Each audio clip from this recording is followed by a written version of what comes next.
What is going on, everybody? I hope you're doing well. My name is Andy with Boatworks today, and in this video, we're doing a little bit of an experiment. So as many of you know, I'm in the middle of doing some work on the forward deck of this Bertram because, well, there's a little bit of a springy issue going on up there. It's just kind of soft and almost trampoline-like. And one of the things that I'm going to try and do up there to try and mitigate that is I want to lay up some additional glass over the forward deck just to kind of help, again, build some stiffness and some rigidity. We'll see if it works, but regardless if that actually fixes it, it still needs to get done.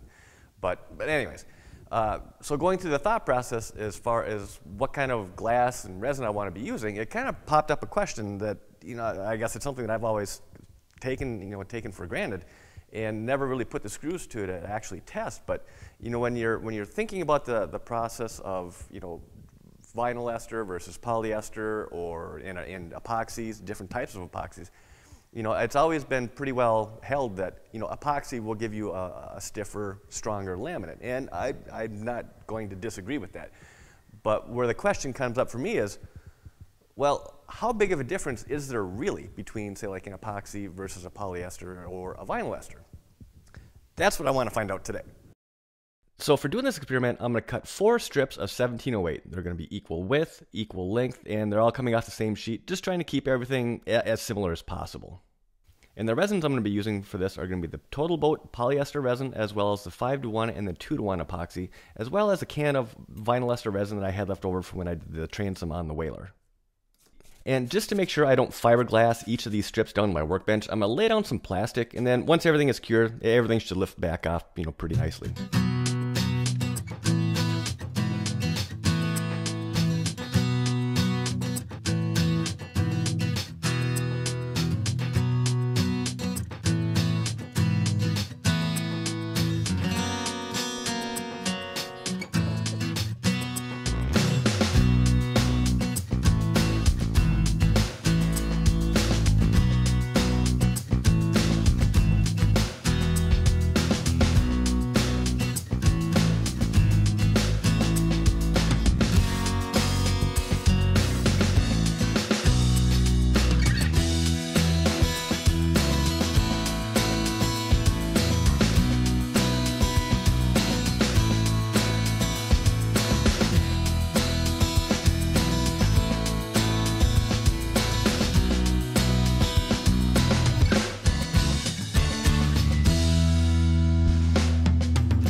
Now, this next resin I'm going to be using is vinyl ester. And just like polyester, anytime a can's been sitting for a little while, you got to give it a good shake. Get all the solids mixed back in with the resin.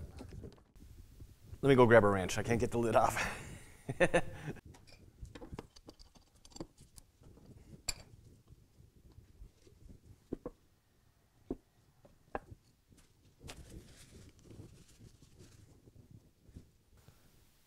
And vinyl ester essentially gets catalyzed the exact same way as polyester. And as a general rule, looking at about 12 drops per ounce. And I've only got 2 ounces poured up here, so I kind of need to eyeball it a little bit, but I think this is going to be enough.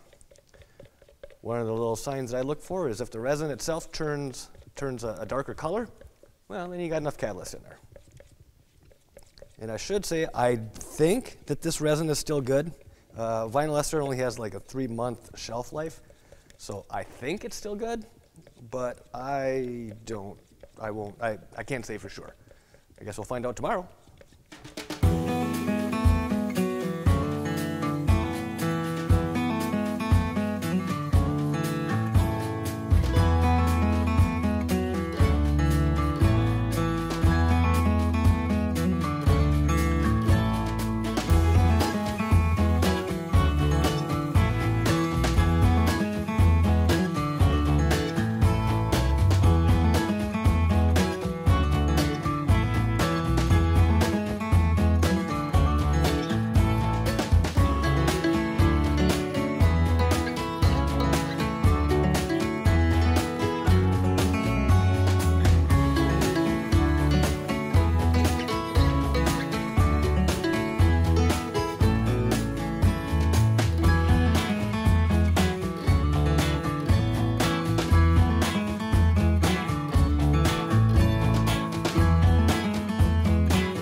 So now we got everything wetted out. Now we just wait. Before I leave tonight, well, the epoxy, the 2-to-1 and the 5-to-1 epoxies, they're fine. I don't need to do anything more with them. They'll cure overnight and be ready to go by morning. But the poly and the vinyl, before I leave tonight, I'll come back after this resin has set up and just give it a light coat of PVA. Now, normally I usually go through and top coat it with gel coat and then PVA. But that's when I'm actually going to be finishing the surface. I don't want to add gel coat to this because then it's going to create the thickness, and then it's no longer going to be an apples-to-apples comparison between these strips. So I am going to walk away and, well, let the stuff do its thing.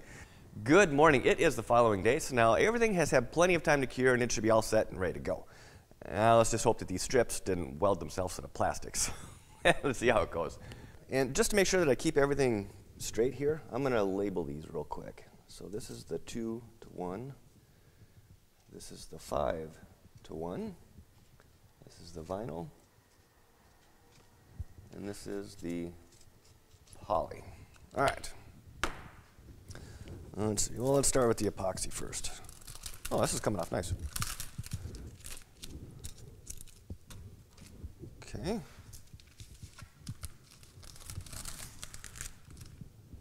All right, well, evidently epoxy works very well with plastic.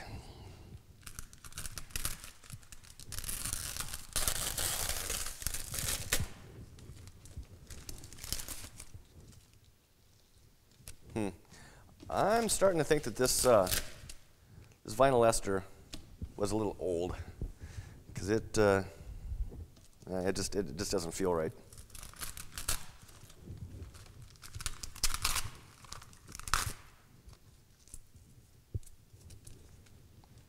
Now, the way I'm going to be testing I guess the stiffness of these strips is, maybe a little bit crude, but that's right. I like to keep things simple. It's the less you complicate things, the easier it is to understand. So now to start off, this is going to be the, well, it's upside down, but this is the 5-to-1 strip, the 5-to-1 total boat epoxy strip. And I'm just going to bridge it across there, and I'm going to set a little weight on top, and then measure to see what how much deflection there is, off of the table. So I think everything looks pretty well centered. Now on this is coming down off the table. This is 2 7/8 of an inch. So let me write that down. 2 7/8 inch.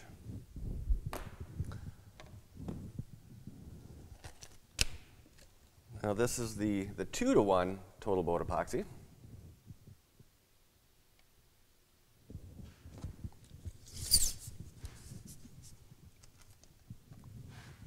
And this is, it's flexing down a little bit more. It's 2 3/4 inch.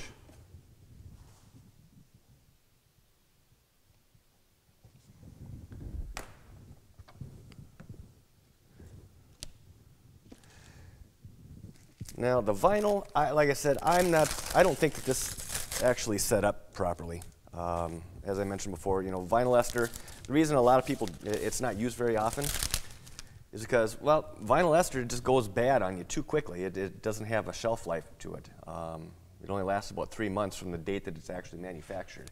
And that's different than the date that it's opened. I mean, from the date that it's manufactured, it only has about 3 months.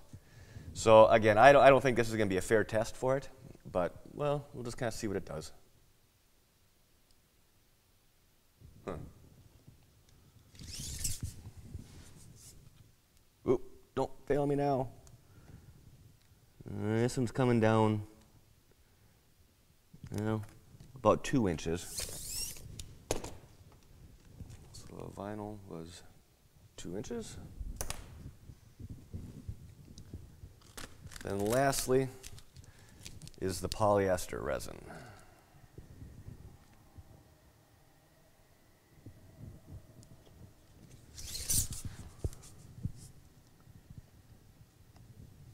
And this is 2 3/4. So what does this actually show us? Well, for one, I think it needs a couple things need to be taken into consideration. And for one, this was just a one-off, very basic, very simple test. Pretty crude, actually. But for as simple as it was, it showed me what I was looking for. And actually, I was a little surprised by the results. Now, coming into this, I was fully expecting the epoxy to be the stiffest, which it was. At least one of them was. The 5-to-1 was the stiffest, and I think that one deflected a 1/4 inch less than the other two samples. Now, the vinyl ester, I'm just going to put that in a circular file because it didn't cure properly. I'm certain that it was just way too old. So that one's going to be taken out of the result file. But what was a little surprising was the fact that the 2-to-1 and the polyester came in at the same level. And that was a little surprising because I was expecting the 2-to-1 to flex a little bit less than the polyester, but it didn't. So that's kind of interesting, and that's going to help me make my decision as far as what material I want to be using on the foredeck of this Bertram. Now, just because of the cost savings and how fast the material sets up, and and how easy it is to wet out the glass and everything else, I'm actually leaning towards using the polyester resin up on this deck. But I haven't decided quite yet. I'm going to think about that one. Now, one other thing that I do want to kind of mention here. Now, this was just a single layer, and I'm sure a lot of people are thinking, well, that didn't seem to be very strong at all. Well, something to keep in mind is that the strength of a laminate comes from being a laminate, actually meaning having more than one layer of material on it. Regardless of whatever material you're using, if you're just applying a single layer, you're not going to get a whole lot of strength out of that. The strength and the stiffness comes from having multiple layers stacked on top and then all bonded together. And on that note, I think I'm going to cut the video off here because I want to give this a little bit more thought, and I need to get some materials ordered so that everything is here on time for, when I need it. So I hope you found the video interesting, and well, even better yet, I hope you enjoyed the video. And if you did, hit that thumbs up button. If you haven't done so already, please subscribe to this channel. And questions, comments, as always, please leave those down below, and I'll do my best to get back with you. And until next time, thanks for watching. This has been a Boltworks Today production.